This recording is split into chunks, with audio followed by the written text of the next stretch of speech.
Ganda ka? Ganda yarn? Ito na ang nagmamaganda at feeling diva. Ganda! Wanda!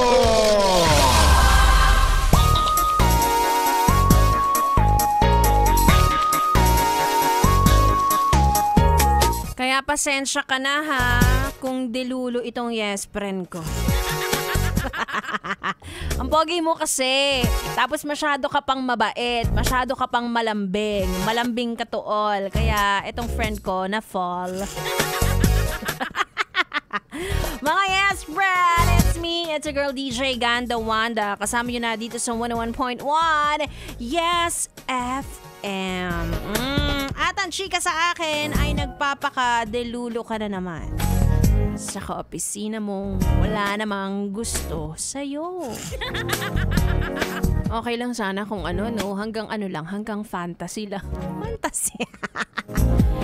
Diba? Kung hindi tayo nasasaktan, kung hindi tayo nagsiselos, yan na nga ba sinasabi ko eh. Diba sinabi ko na, lagi niyong tatandaan kapag hindi umaamin or hindi nagsasabi na may gusto sa inyo, huwag niyong kakagatin yung mga signs, yung mga clues. Diyos ko. Di pa rin natuto. Matatapos na lang ang taon na ito. Umaasa pa din siya. Hindi nga ikaw ang type niya, di ba? Mabait ka lang daw kaya siya sumasama sa'yo. Lagi ka kasing nanlilibre ng kape. O ganyan. O, alam nyo na, hindi porket laging sumasama sa inyo, sumasabay sa inyo kumain, ibig sabihin may gusto na siya sa inyo. Hindi lang yung pagdating sa trabaho, kahit sa mga kaibigan ninyo, na iniisip ninyo, ay, feeling ko, gusto niya ako ng pasikreto. Hulo.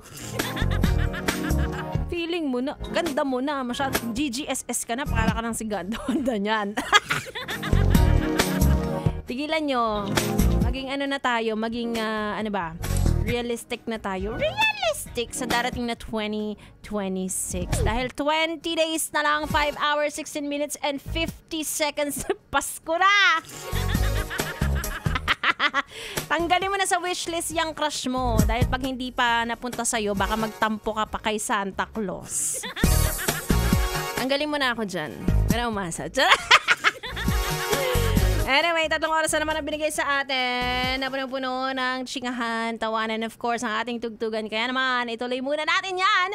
Dito lang sa 101.1 Yes FM Solid.